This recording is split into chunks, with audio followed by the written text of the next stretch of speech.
Assalamualaikum warahmatullahi wabarakatuh. Salam sehat, salam fisika, tetap semangat. Kita akan melakukan pembahasan soal tentang arus listrik dan hukum Ohm, yang materinya sudah kita bahas di rangkaian arus searah, dengan submaterinya adalah arus listrik dan hukum Ohm yang lalu. Soal yang akan saya tampilkan di sini nanti ada sebagian soal yang berbasiskan AKM yang saat ini sedang digulirkan untuk dikembangkan dan diujikan pada seluruh siswa. Untuk itu silahkan diikuti pembahasannya dengan seksama agar kalian semuanya nanti bisa memahami bagaimana cara penyelesaian soal-soal tersebut. Nah, untuk soal arus listrik dan hukum Ohm yang berbasis AKM ini, literasinya adalah sebagai berikut. Arus listrik adalah terjadi karena adanya muatan listrik yang berpindah atau mengalir dalam suatu rangkaian tiap satuan waktu. Arus listrik mengalir dari potensial yang lebih tinggi menuju ke potensial yang lebih rendah. Nah, berarti terjadi aliran arus listrik tersebut karena adanya beda potensial atau dapat disebut sebagai tegangan listrik.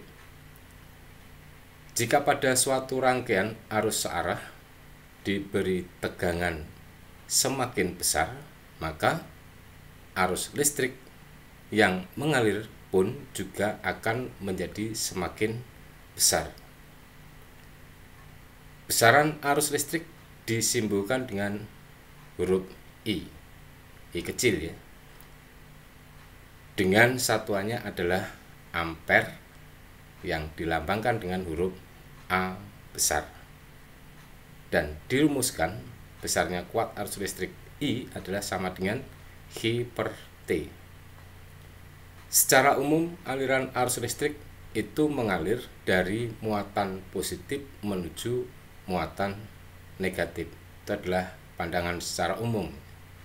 Berdasarkan arah alirannya terdapat dua kategori tentang jenis arus listrik yang dalam kehidupan sehari-hari kita alami atau kita jumpai, yaitu yang pertama adalah arus searah yang disingkat dengan DC, kepanjangannya adalah direct current, yaitu arus listrik yang nilainya dan arahnya terhadap waktu selalu konstan. Dan yang kedua adalah arus bolak-balik alternating current yang disingkat dengan AC, adalah arus listrik yang nilainya dan arahnya selalu berubah-ubah terhadap waktu secara periodik konstan. Nah, itu adalah untuk kategori tentang jenis arus listrik yang setiap hari kita jumpai dalam suatu kehidupan. Gunakan literasi di atas tadi untuk menyelesaikan soal nomor 1 sampai nomor 3. Untuk soal nomor 1 adalah sebagai berikut. Jika kuat arus menjadi semakin besar dari 2 kali semula, maka ini ada daftar pernyataannya. Jadi satu, jumlah muatan listriknya 2 kali semula, benar apa salah? Waktu 2 kali lebih kecil daripada semula. Waktu 2 kali diperbesar dari semula, dan waktunya tetap benar ataukah salah.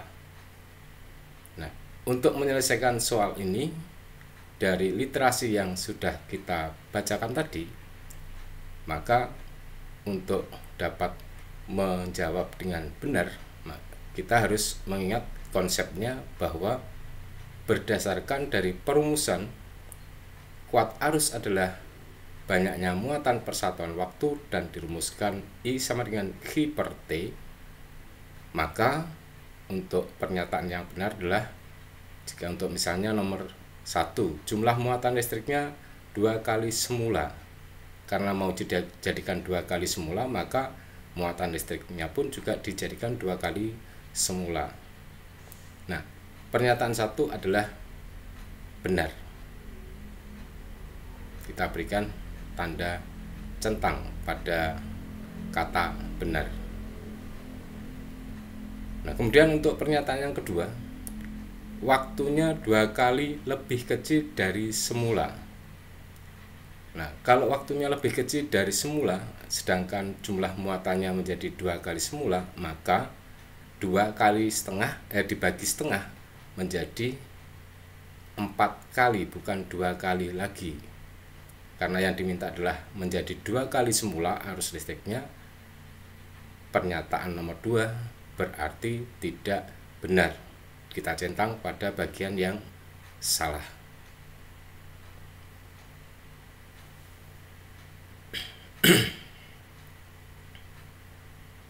Nah, sedangkan untuk pernyataan nomor 3, waktunya 2 kali diperbesar dari semula. Kalau jumlah muatannya dijadikan 2 kalinya, waktunya menjadi 2 kali pula, maka 2 dibagi 2 sama dengan 1. Berarti tidak menjadi 2 kali untuk arus listriknya. Karena hasilnya seperti itu, maka untuk pernyataan 3 juga salah. Nah, sedangkan untuk pernyataan yang nomor 4 adalah benar karena waktunya tetap berarti 2 dibagi 1 sama dengan 2 kalinya.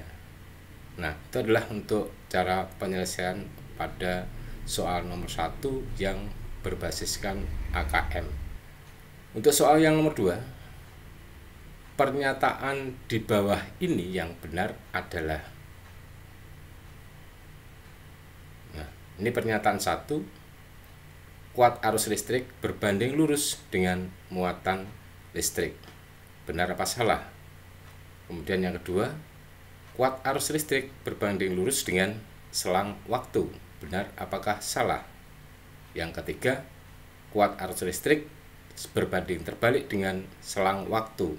Benar ataukah salah?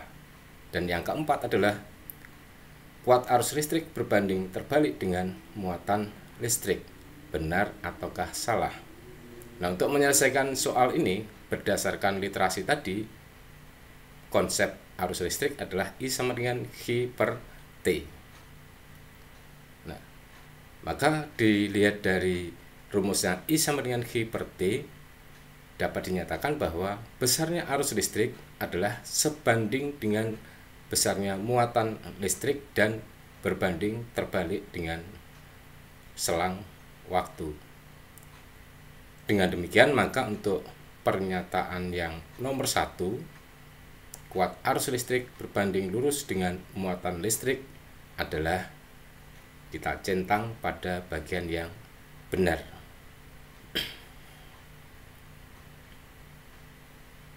Sedangkan untuk kuat arus listrik berbanding lurus dengan selang waktu adalah kita centang bagian yang salah.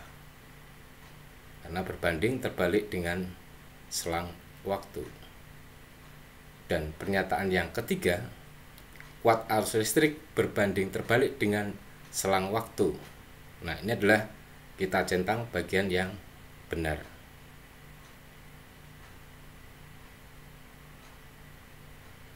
Dan yang keempat, kuat arus listrik berbanding terbalik dengan muatan listrik.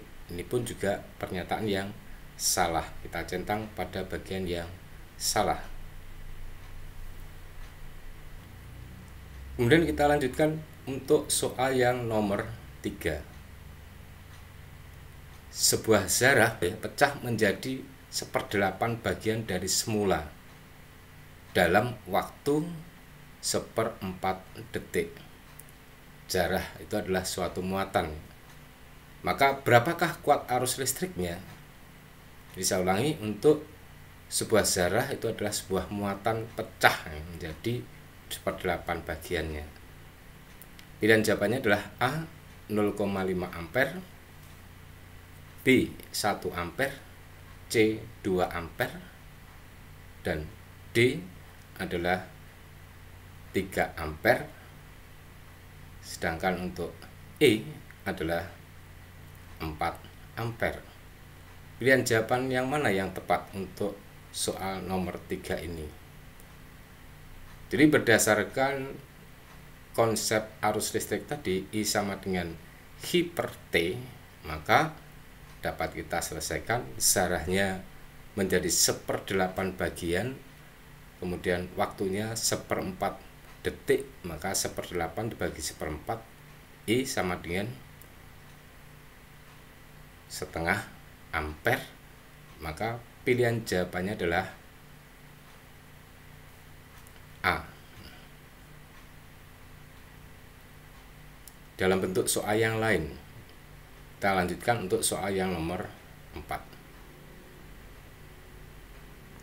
Pengukuran tegangan listrik dengan menggunakan alat ukurnya adalah voltmeter ditunjukkan seperti pada gambar. Apabila batas ukur maksimumnya pada alat ukur tersebut adalah 6 volt,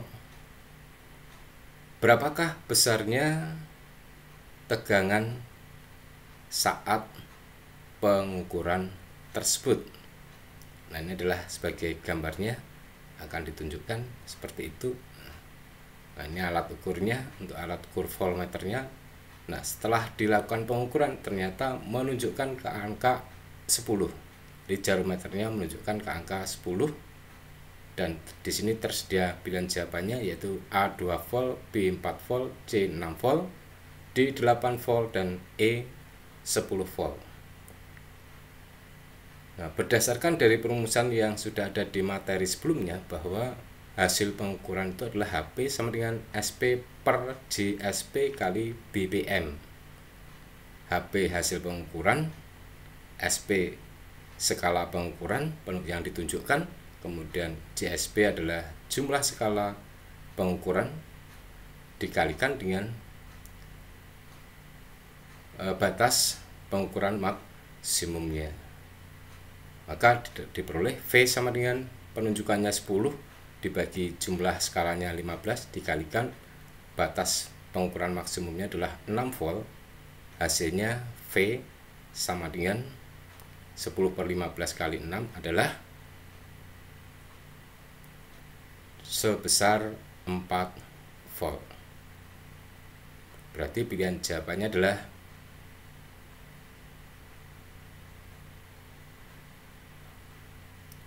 B, 4 volt.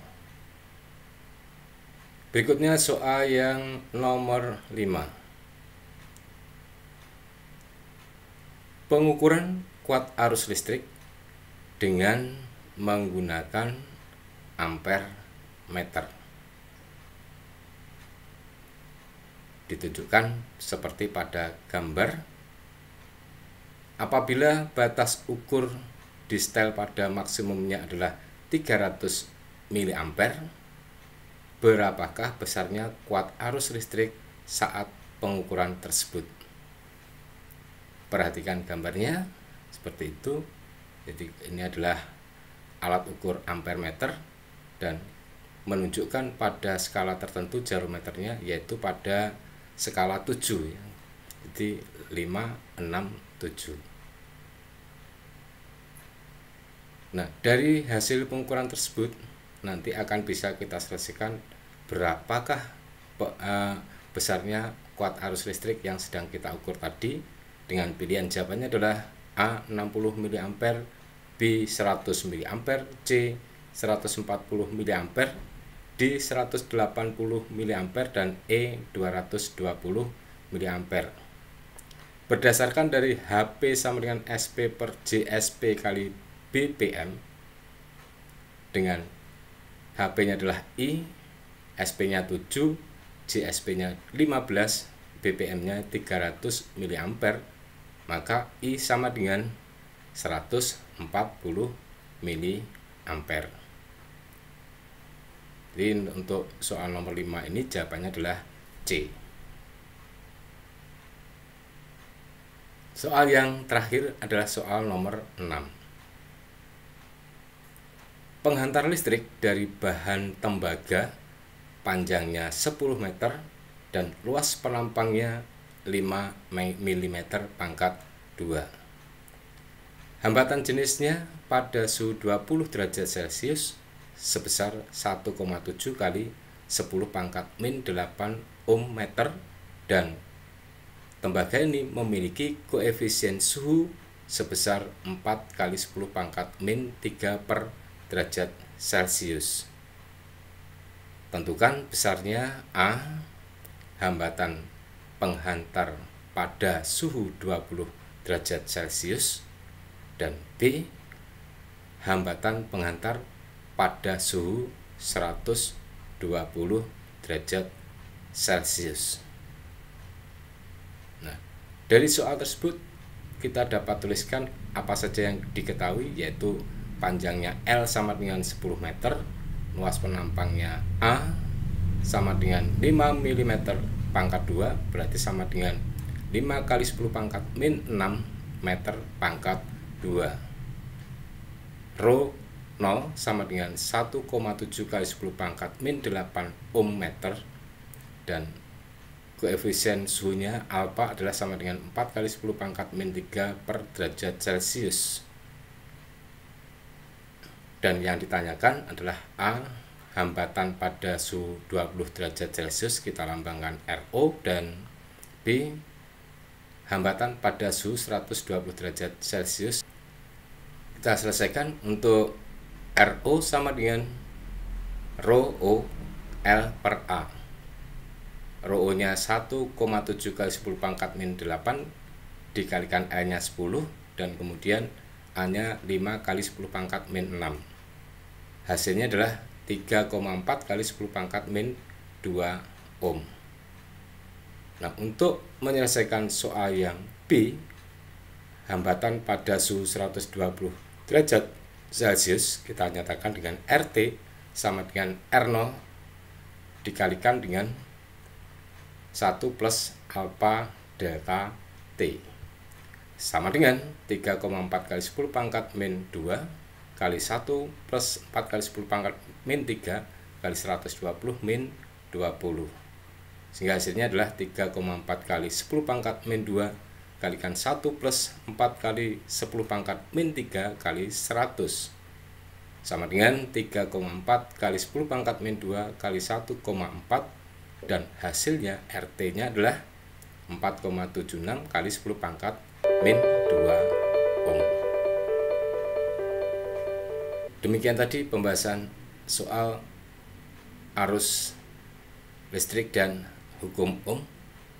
Semoga Anda semuanya dapat memahami dengan mudah. Selamat belajar, pintar fisika. Salam sehat, salam fisika, tetap semangat. Wassalamualaikum